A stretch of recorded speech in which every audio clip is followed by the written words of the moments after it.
Yes, Ken and Colleen, go for it. Go ahead. Okay.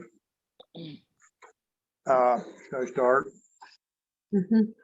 Okay, I'll start it and then Colleen can interject. Well, she mainly will correct probably because her memory is I'm good at that. better than mine. And so for several years, Colleen has expressed the desire to go on a mission at some point. So in the spring of 2018, things shaped up here at home like if we're going to go, that now might be the opportunity. I didn't really want to go. I knew what the rigors of missionary work were, and I was comfortable at home and wanted to sleep more than missionaries are supposed to sleep. But I felt like we should go, and the opportunity had been provided, and I knew I would feel guilty if we didn't go. So we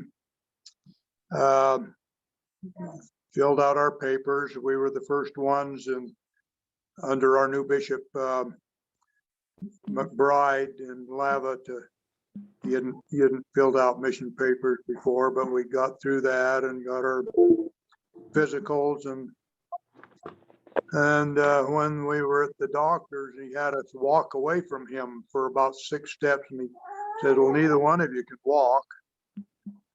But we put our papers in and waited for the call, and one day it came, and we were one of the last calls that came through the mail.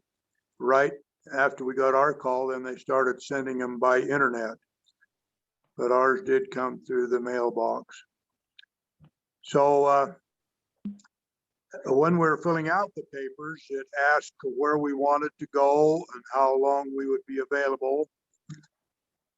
And we just said where needed and up to 2 years, because we thought that was the maximum that senior couples could serve. And as it turned out, when we got out in the mission field, I was very grateful that we did not express a desire to go to a certain place, because you can have bad days no matter where you are. You can have discouraging days. And I wouldn't want to go home at night having had a bad and a discouraging day and think, well, why did I suggest this place? I should have suggested somewhere else. Whereas as it was, we could say, well, this is where we were called. We didn't choose this. This is where the Lord sent us. So I felt grateful that we had not designated a place we wanted to go. I did want it to go back down in the islands where it served in 2006, but I didn't feel that we would be able to go there because of my age. No, you didn't serve in 2006 in the islands. What year was it? Oh yeah, 1956. Yeah. Sorry. See, I shouldn't even be given this report. Yeah, That's why you should. Colleen's right. No, Yeah. you're doing good. 1956 is when I left. But I was quite sure that we would not leave the States because of my age.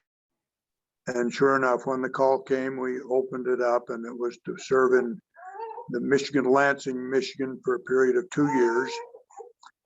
And so we went to the MTC for a week, and then we're to head out. And Ken, how old were you? Ken, how old? Wyoming.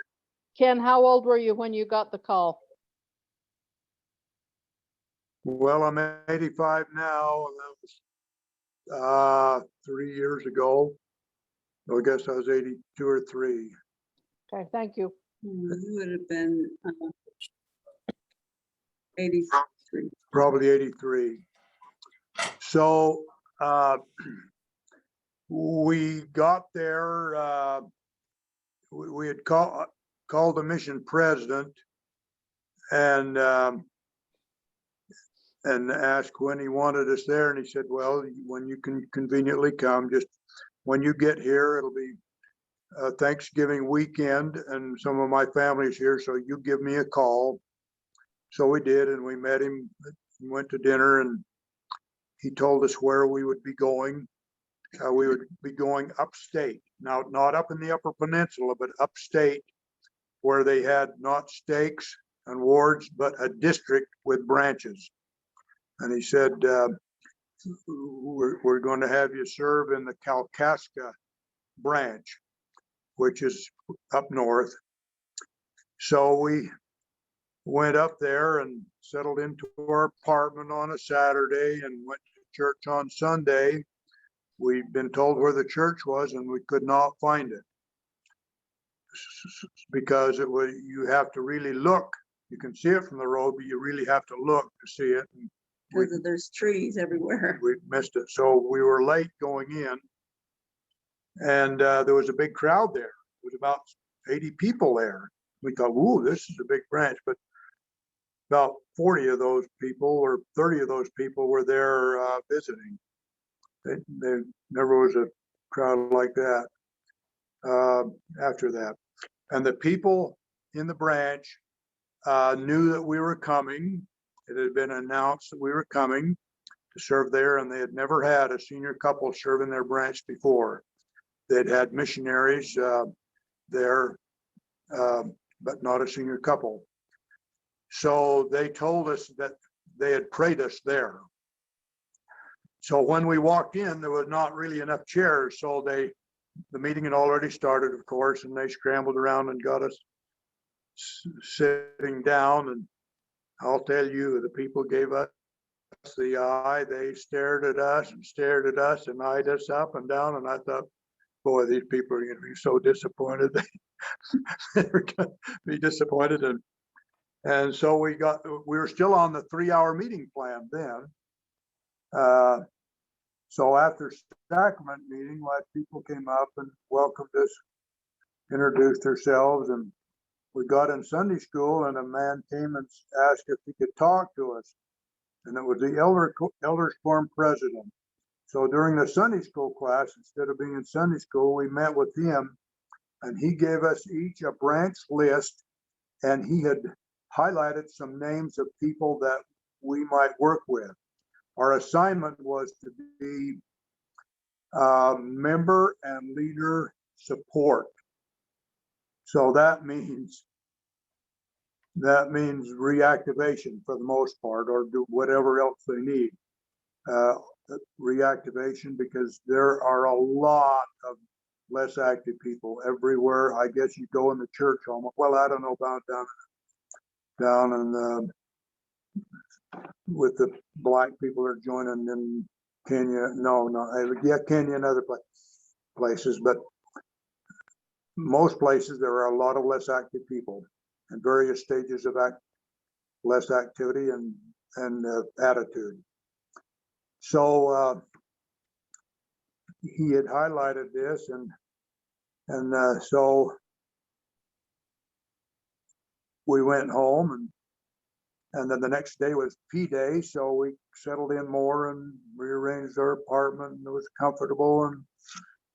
And the people just across from us smoked marijuana, so it smelled kind of strong, but it was warm and quiet and clean. So on Tuesday, we picked out a family that lived in our little town. We did. Kalkaska was where the branch was, but we were sent to a little town 50 miles up north of that named Mansalona. And there were a few families there, and so we picked out this less active family, and Tuesday we went to visit them. And it was a big older house with an open porch, and the porch door was open, and when we got to the kitchen door, we knocked and we could see in, and a big black dog heard us knock and came running and barking and jumped up on the window and could see us right through the glass and barking and showing its mouth. And then another dog came and another dog came, and there were 7 dogs there just barking at us and barking at us. And I thought, oh my gosh, but no people came. So I don't know what we did the rest of the day. But in 2 or 3 days, we went back. A girl came and we asked her if she was a member of the family. And she said, well, kind of. I'm the girlfriend of one of their sons. So we came back again in a few days and they were there, and they had moved there from Wyoming, and they joined the church in Wyoming, and there were even more dogs, but they called the dogs off and locked some of them in a pen they have in their living room and got the rest under control. And we visited with them, and they didn't have a very functional family. They had a very typical family. He smoked. He smoked. Did she too? No, I don't think she did. Okay. Anyway, so we invited them to church, and they were friends to us all the time we were on our mission. And they came to the church once, and he said, "Where's the bishop?" And I said, "Well, this is a branch. We don't have a bishop," but I introduced him to the branch president. And he had been really encouraged and had a good relationship with his bishop in Wyoming. And but he didn't get the same vibe there. And it was not the branch president's fault. You just connect to some people sometimes, and sometimes you don't. And he didn't get that connection. And so before we left the mission, I said, "You plan to come back to the activity in the church?" And he said, This is to this man. yeah, to the man. Yeah. He said, "Not until I get some things taken care of." And I assume he meant smoking. And he had a dysfunctional family, like most people do there. So anyway, that was the start of our mission. So we visited families, and another thing that we needed to do was, there were a set of elders in the branch, and they were good elders, but they could not go into the home of a single sister and teach her. So without somebody being with them. So we did that some. If they couldn't go to the home to teach, then we would go with them. And there was a girl in the branch who was married, and she had decided, she grew up active and then became less active and got married and had a couple of kids, and decided she was going to come back to the church. So, and she was coming to church. She was, but she didn't have a lot of experience in the church, and she wanted lessons to help her learn more. So once a week, what? Somebody just talked. Let's go. So, Why don't I say Colleen? that was a good experience. We went to her place once a week, and she got stronger and stronger in her testimony, and her husband came a time or two, but he was on drugs and smoke and drank, and he's not active now, I don't think, or a member. He's not a member now. I think she finally left me. Well, yeah, okay. So, but she became a counselor in the Relief Society presidency. So she was committed. When she decided she wanted the church, she did want the church. And okay, so that was part of our experience. So as we went around in the community, we went to buy groceries and buy this and that, and people stared at us. Some of them stared to see what our name tag meant, and some of the people knew what our name tag meant, and I could tell they'd had a negative experience or exhibited a negative attitude about the church when they saw our name tag. So I wanted to take it off, so that I didn't want to be hated by people. I'd not done anything toward them. It caused them to resent me or dislike me. I wanted to take it off so I could be normal with them. And I did that. I didn't ever cover it up. Well, I did with my jacket once or twice in Walmart. But when I realized what I was doing, I thought, what in the world am I doing? I'm out here as a representative of the Lord Jesus Christ, called by a prophet to be out here and do missionary work and represent the Savior. Why am I trying to cover up my name tag? Why am I ashamed of my name tag? So I changed my attitude about that and got a positive attitude about wearing my name tag. If people looked at me with disdain and hate, then it was not my fault. The Savior was hated too. Nobody was hated as bad as the Savior was. So I thought I'm going to be on his team. So that helped me there. That really helped me. So you know, a lot of the things we're going to tell you because of the emails we wrote. We tried to email home once a week and tell you our experiences. And before Christmas, so we'd been there about 3 weeks, and the elders said, we would like you to go with us to give a lesson to this sister that we just met. I said, how did you meet her? And they said, we knocked, the missionaries call it, we knocked into them. That's just a slang word. Knocked on the door and they were able to meet them. We knocked into them. So we went to a different community, a different town, and it was about a week before Christmas or 4 or 5 days before Christmas. Everybody back there, you know, from our letters to home, that everybody had dogs and cats in their house, and there was hair everywhere, and the more cats they had, the more hair they had, and the stronger the odor was.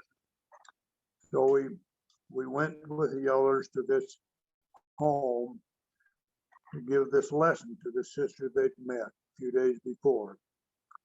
And it was just before Christmas, and she had her Christmas tree up, and her home was immaculately clean, smelled clean, and it was so refreshing to be in her home. Her story was that she grown up in California and came out to Michigan for employment, met a fellow and got married. They didn't have any children yet. And she said they had been praying for a church to go to and wanted to know what they were searching for, a church to go to. But he was not there. He was away visiting a cousin out of town somewhere. And as we met with her and talked with her and gave the lesson, it was just a great, great positive experience. So when we got in the car to leave, I said to the elders, particularly the senior elder, I said, in all of my life, all of my first mission and all of my experience, I have never met a person, an investigator, that seems so golden as this sister. She will, isn't she just golden? He said, yeah, she's just golden. I said, well, it's inevitable that she'll join the church. And he said, well, not necessarily. And I said, well, what could stop her? She wants the truth. She's praying. She's reading the Book of Mormon. She's open-minded. She wants to learn more. And already she had called her family, and I believe it was her father in California, and asked him about the Book of Mormon. And he said, well, I know about the Book of Mormon. He says, I'm not a member of their church. He said, what I recommend you do, if you feel good about it, you just act on your feelings. And if you feel good about it, then I won't object. So I thought, there's no way that this lady will not be a member of the church. She came to church the next day and asked the missionaries questions after church, and was just a sweet, wholesome lady that would, in 10 years or less would be the Relief Society president of the ward or the Young Women's president. Okay, within 4 or 5 days, she texted the missionaries and she said, "My husband does not want me to meet with you anymore. I am sorry. I am so sorry. I am interested in the church, but I feel like I need to obey the wishes of my husband right now." Never saw her again. And that is so discouraging, so discouraging. And that is the story of a lot of people in the world, not just in our mission, but in the world. I don't know, these husbands, they're a lot of them smoke and drink, and some of them are not faithful, and they're just a mess. There are a lot more women that seem to embrace spirituality and have spiritual goals and want a decent family life and are seeking religion than men. So I think Colleen should. Well, Al, I'll tell you a little bit more. So you've heard this story, most of you, but we hadn't been in our apartment but a week or two, and still flies started to appear. They're great big black house flies, big house flies, as you see. And we couldn't figure out what was going on. And I said to Colleen, "Well, they have flies in this country." And I figured that we had warmed the apartment up to the degree that they were coming out of around the windows. So we went to the store to buy a fly swatter, and they said, "We don't have any fly swatters. Fly swatters are seasonal. This is not the season for fly swatters." So they didn't have any, but we went finally and found a store. So there'd be 2 or 3 flies come out a week and then more. So I thought they're coming from around the window. So I got some socks that were worn out, cut them in strips, and got a screwdriver and punched all the openings, cracks around the window. And right shortly after that, I went out to take the trash out, and the woman was out in the parking lot living in another apartment complex. There were, I believe, 6 apartment complexes with 4 apartments each in that little apartment complex. And this elderly woman was scraping her windshield. So I went over and helped her. She said, "What apartment you live in?" And I told her. And she said, "I used to live in the apartment right down below that." And she said, "There was a man living in the apartment where you're living. And he lived alone. He was an older man and he lived alone. And one time we hadn't seen him for a while. And so I went up and knocked on his door." And she said, "These maggots come crawling out from under the door. A lot of maggots." And she said he had been dead for at least 10 days. And there were maggots and flies everywhere. And it stunk so bad. It was just terrible. It was just terrible. I couldn't even live in my apartment anymore.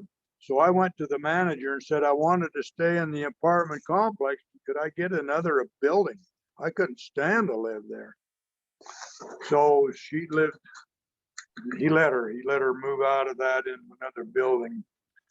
But she just couldn't wait to tell me the story. And so they had to redo the apartment, changed the floor and painted the walls and everything. And so I thought, well, I'm gonna try and not think when I see these flies. I'm gonna try and not think what part of that man they chewed on. But so I did. I got that out of my mind.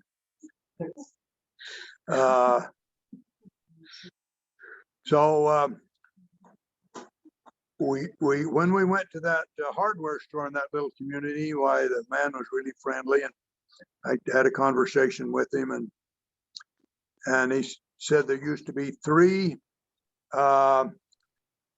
economic opportunities there. There was logging. They had oil and gas reserves under the ground, and they had a plant that made parts for automobiles, and all three of those were gone. The automobile parts making went to Mexico and Canada and China.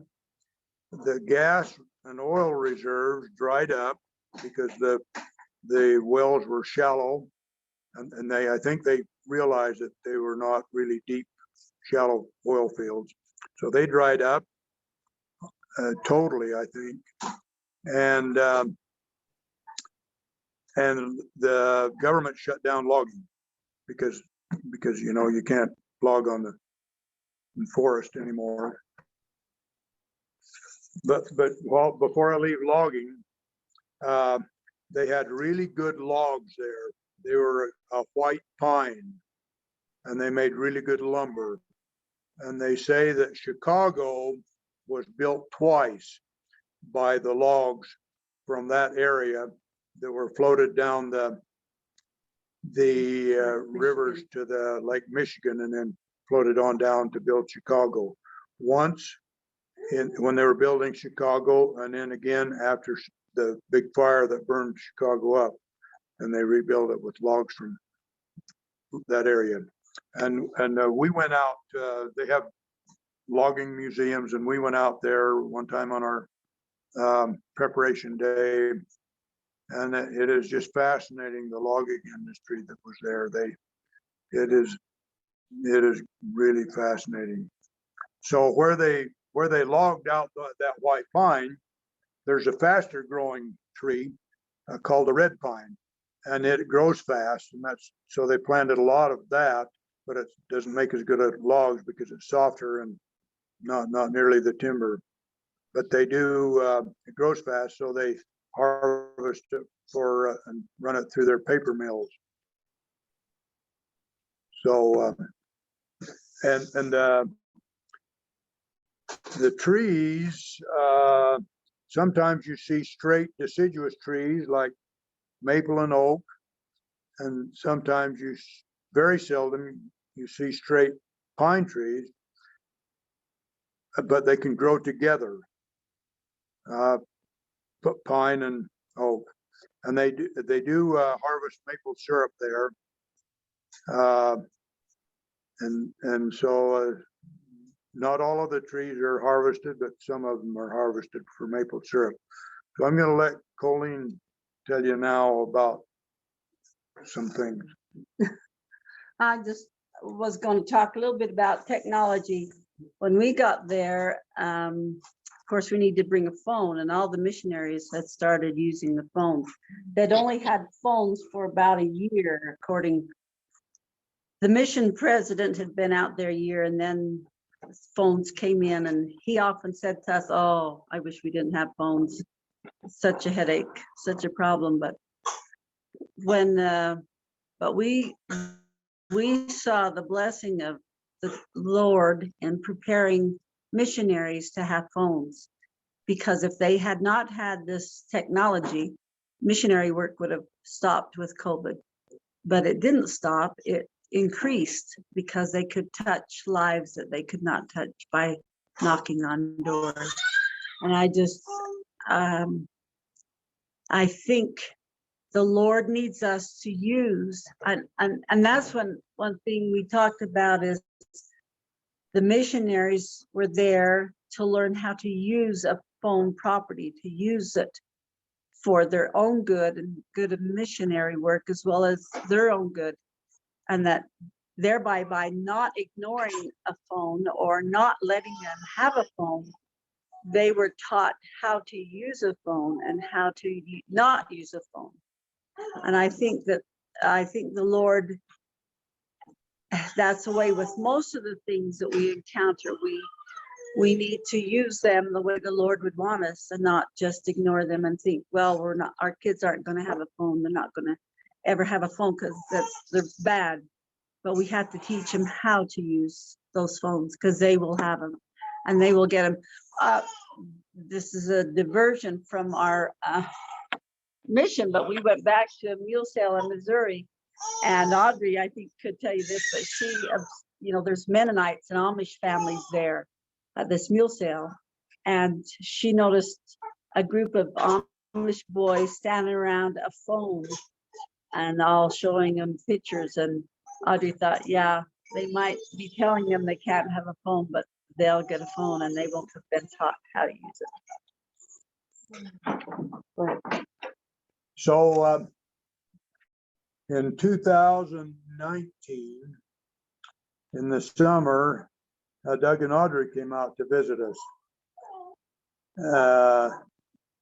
And we had a great visit with them, and we went up to Mackinac Island. And Mackinac Island is an island, I don't know how big it is, but it's Not very big. You can ride it you can get around it in 15 or 20 minutes on a bicycle. on a bike, yeah. But the state is preserving that. It's kind of a historic place, and they don't let any motorized vehicles on there. So you either walk or go with horses or a bicycle. And so there are over 600 horses on that island, and a lot of them are used for pulling carriages and buggies and wagons to take the tourists around on the island and tell them about its history and whatnot. And then there are also horses you can ride. But they have some really, really good draft horses there. It's not totally level, it's a little hilly. So they have 4 horses pulling some of those wagons with about 30 people on them. And they take really good care of their horses, and so that's fascinating. So we went there with Doug and Audrey, and then right there also is the Mackinac Bridge, which connects Upper Peninsula with the mainland. And so that when you cross that bridge, then you're in the Upper Peninsula. And you don't have to go very far until you're up to Lake Superior and Canada. The Great Lakes, I did not appreciate them for what they really are. They are big, and the water's cold. It warms up in the summer a little bit enough for people to get in, but there's a lot of shipping goes on through that, under that Mackinac Bridge. There's a lot of shipping there, and then farther on up to the Canadian border, where Lake Superior, the lower end of Lake Superior is, the south end, there's some locks. And those locks are very important during World War II. They said a large percent of the supplies for World War II went through the ships that went on those locks. And that's because they had steel. They were harvesting steel up above in Lake Superior, and they would bring steel down to Detroit. And also the grain out of the northern United States and Canada went through those locks and down the river and ended up around New York and places like that. So that there's still a lot of ships go through the locks.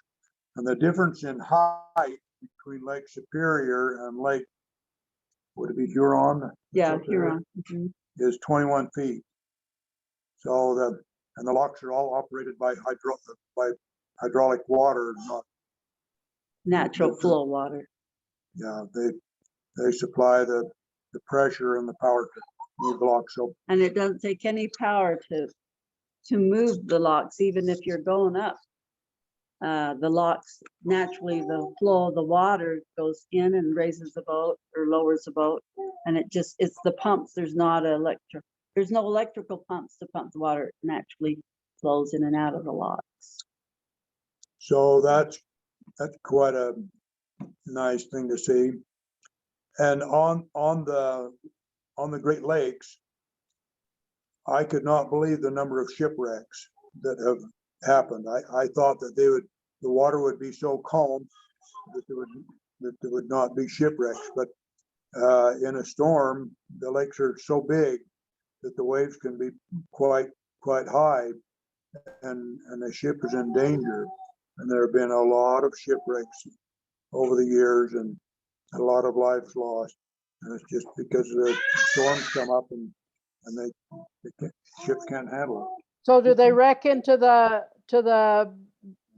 edge of the lake or to other ships? Not other ships. No, they just capsize. Oh, Or I don't know. Or they'll hit land or low. If we would have been able to finish out our mission, we would have gone up to the shipwreck museum and could have told you all about it. There were a lot of things that we planned to do, but weren't able to do. So about halfway through our mission, we left the Kalkaska branch and went up north about, was it 30 or 50 miles? 30 miles to Petoskey.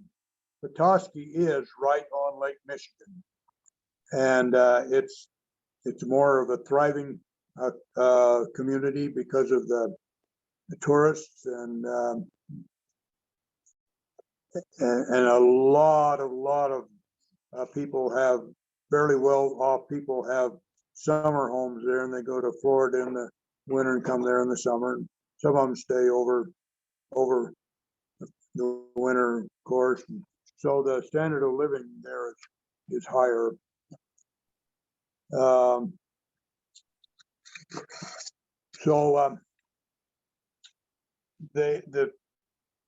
The branch there was a little smaller, about 30 people instead of 40 down at Kalkaska. They were not as missionary minded. Their leadership was not as strongly missionary oriented. So they liked us all fine, but we didn't have the cooperation and support and of the branch there that we had in our first branch to do activation work and missionary work. In most of those branches back there are about 5 or 6 Melchizedek priesthood holders who are capable of being in a branch presidency. Well, at least being the branch president. So one of them is called to be the branch president for 7 or 8 years, or maybe even 10. Then he's released, and then one of the others, and they kind of have to take turns. And that's the way their leadership is. The people there have a lot of faith. They think that when they ask for a priesthood blessing, that whatever is said in the blessing will happen. Most of the people there just think that whatever is said, that is what's going to happen. And they do have that much faith. When they bear their testimony, they're strong testimonies. There are a few people that have had experience on the Wasatch Front. A lot of them haven't, but there are a few, and that's a good influence on procedure. So when we got up to Petoskey, then we worked with sisters, and they were a real delight. My observation was that maybe everybody didn't share this, but I know the mission president did. I think most people, it was obvious too that the sisters were a little. It was easier for them to be obedient than it was the elders. the elders goof around more. They waste more time. They spend more time thinking about this and that and the other. And when you go to a zone conference, when the mission president gives counsel, why the missionaries think, well, that's what we're going to do, and the elders think, well, that's what we're going to do. But sometimes they fall a little short. So the missionaries were just a real delight to work with, and so the same thing was true. They couldn't teach a lesson in a man's home without his wife being there. So if there was a single man or a divorced man or whatever, then we needed to go with them and teach, and we did that quite a bit. Something that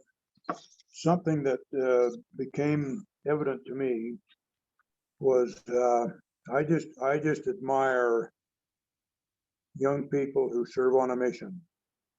It is not easy, and it is really difficult to be a good, obedient missionary. And they have a white handbook with the missionary rules.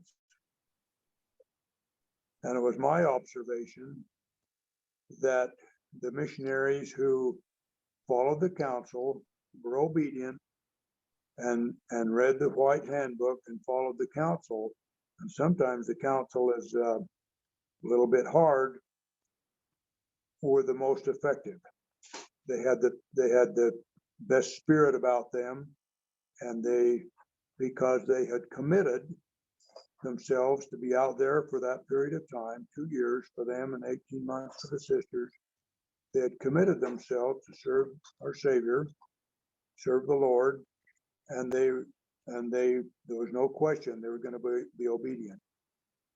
And so as they made that commitment and were obedient, even though sometimes those rules in that white handbook didn't seem applicable in every case, they were more effective and they were happier.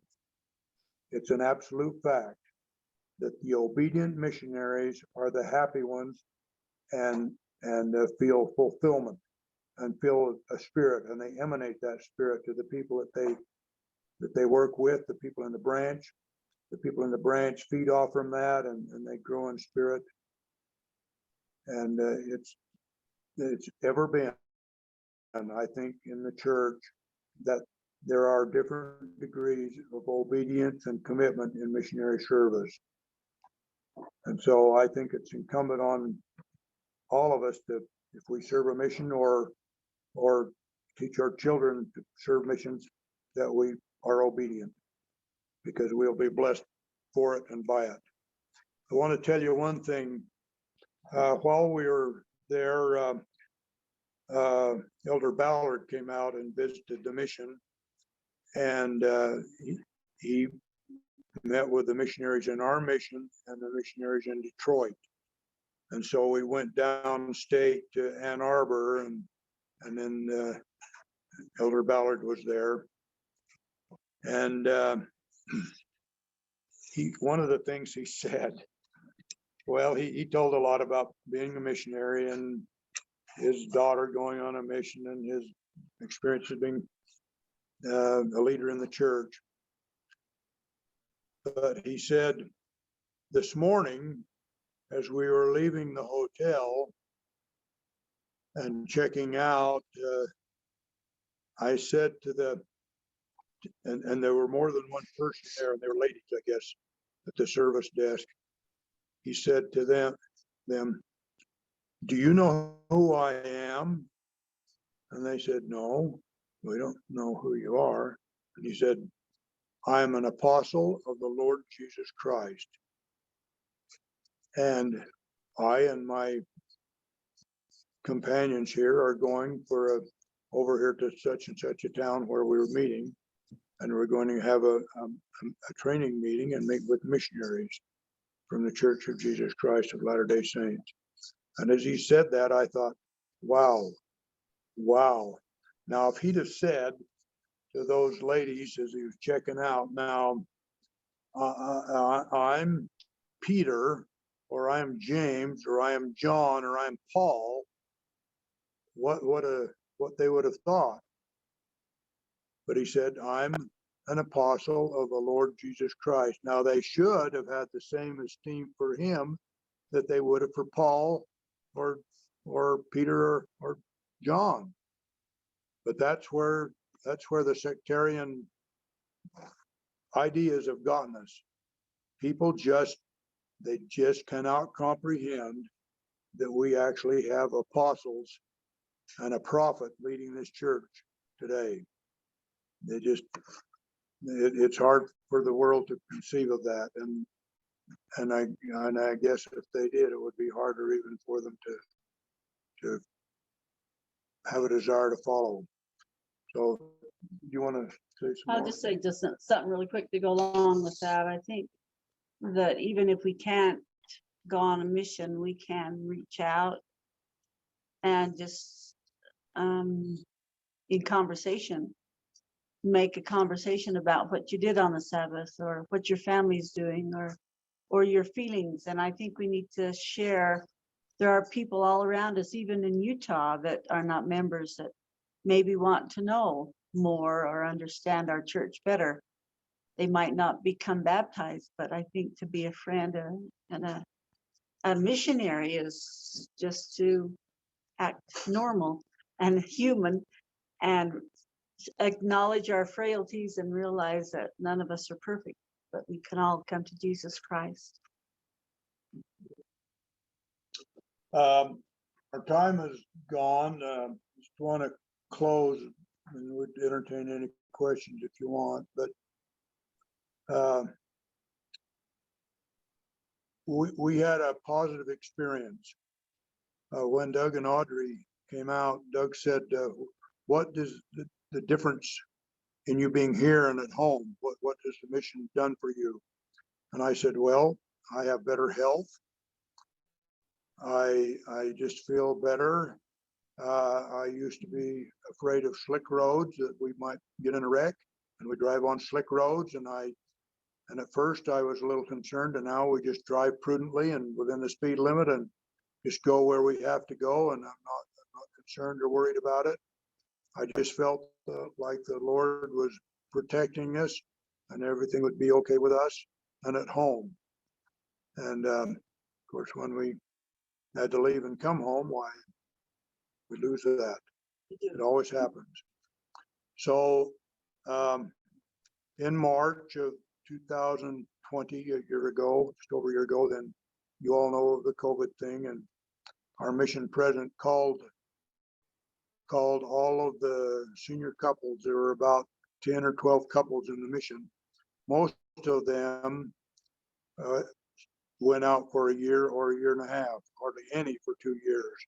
So they thought there was something wrong with us, that we'd leave our home, comfortable home and grandkids in Idaho and come out for 2 years. But I'm glad we did. And we were really looking forward to the summer in Petoskey because it is so pretty, and there's several things we plan to do and really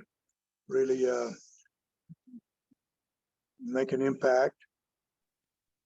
But the mission president called all of the senior couples on a Zoom call, and we knew about COVID and how the states were shutting down and advice to shut down and not have contact with people. And he said that the missionary department and the brethren felt like for the time being that we should go home, because the single missionaries were going to be confined to their apartments for a while, and the only reason they could leave is to go get food or an emergency.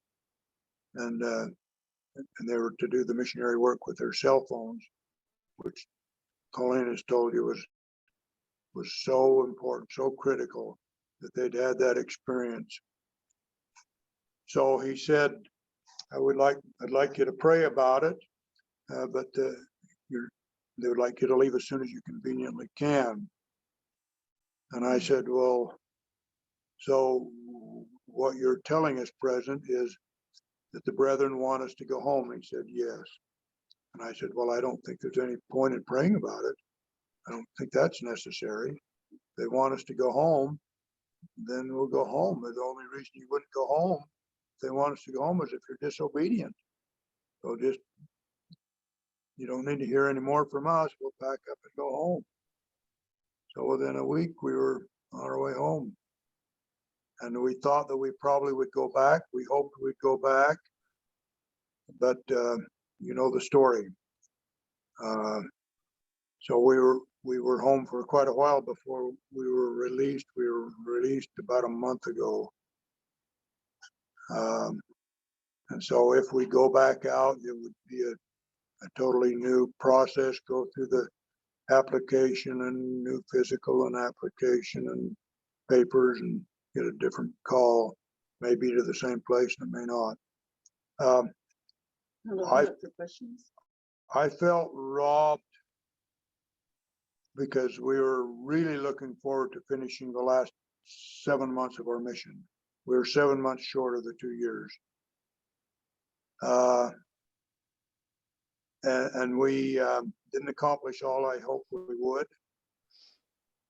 But we had a good relationship with the people, and we still do. They call us, and we still are on the Zoom call for the sacrament meeting in Petoskey where we served last.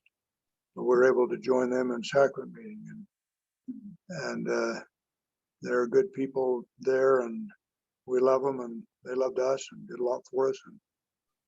And I don't know if we'll go back on another mission or not. I don't know. Not very many people go out after they get 85. We'll see. So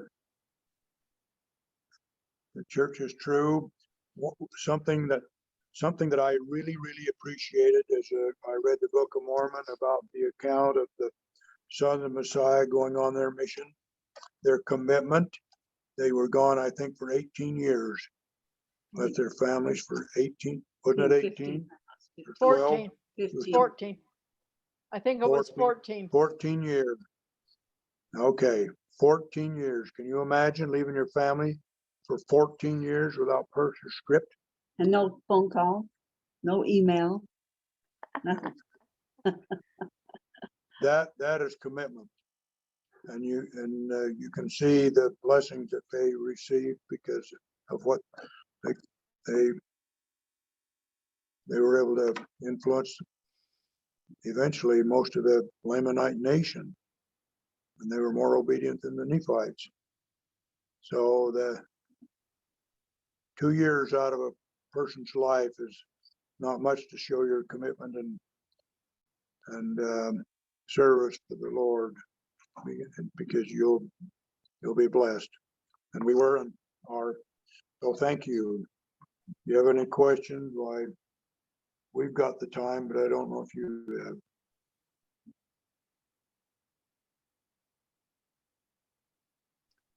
Anybody with questions, speak up.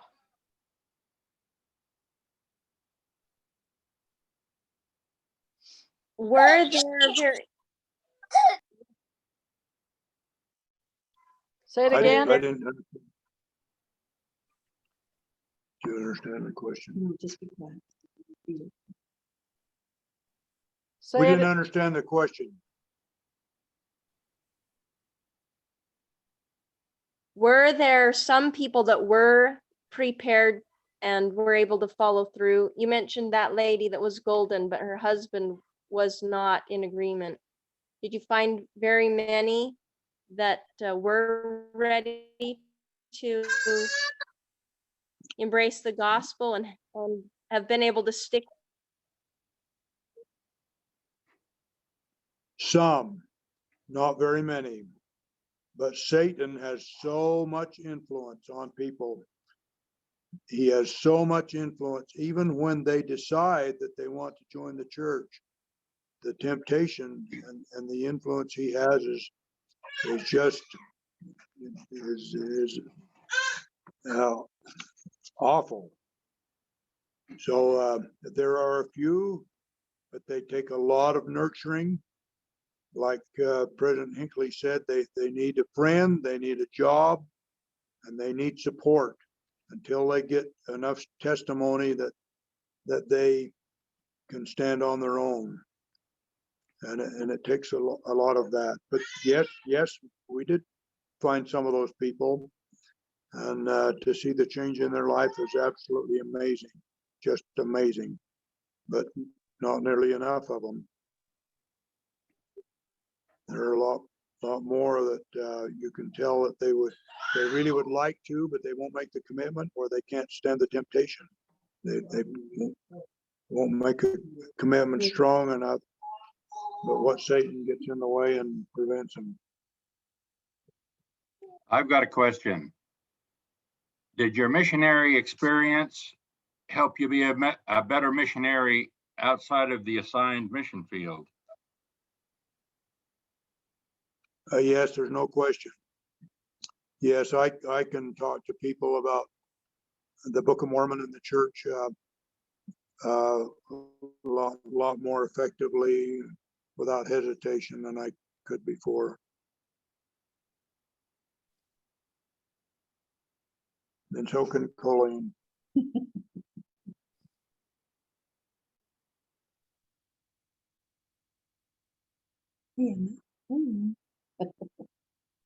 Anybody else? Dad, do you know, Mom and Dad, do you know what the church, are they meeting in person? Like how is the church in Michigan right now?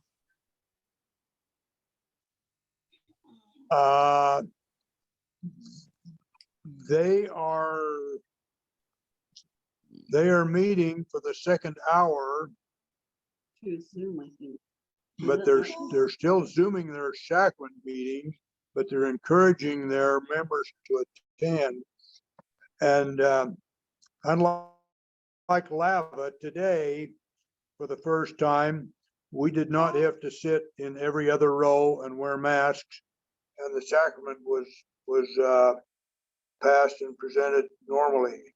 Just so you could wear a mask today, but you're not required to. So this is the first day we've had a normal church service. Now in Michigan, at least in the branch that we served in last, they're not to that point yet. They Zoom the sacrament meeting, except for the sacrament. They all have the sacrament last, and the Zoom people do not observe that or see it or participate. And I think that will be dependent on the state of Michigan and the local people, locally help people, their recommendations.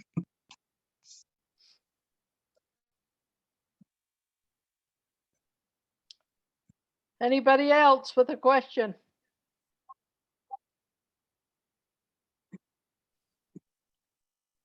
Well, Ken and Colleen, it's been very, very, very interesting and informative and testimony building. Thank you very much for your report. It's been Yeah. great. I don't have a question, but I do want to say, Uncle Ken, I'm sure glad you changed your Nola, say it again. You're glad he what? shirt. I said I don't have a question, but I just want to say, Uncle Ken, I'm sure glad he changed his shirt. Yes, I am too. Thank you. I am too. I love Looking for a lady for a long time. Finally found the house that she was in, and she was a member, less active, but her husband was not, and knocked on the door, and Colleen heard someone say, "Come in." So we went in. It was a split level and we didn't see anybody, but we could hear the TV on. And then a voice said, "Get out of my house. Don't come in here." And I said, "We're looking for," and I said the lady's name, and he said, "Get out of my house now or I will shoot you." We never did see the man, never saw anybody. So we left the house, and I didn't feel threatened. I didn't feel like he was going to shoot me, but I thought, what a miserable, miserable, wretched person he is. How does he live day after day so with that kind of an attitude? And the people who have we met people who have been active members of the church who are just so bitter and cantankerous, you don't know how they even live. So that's, Satan has got so much influence if you let him have it. Just wanted to add that.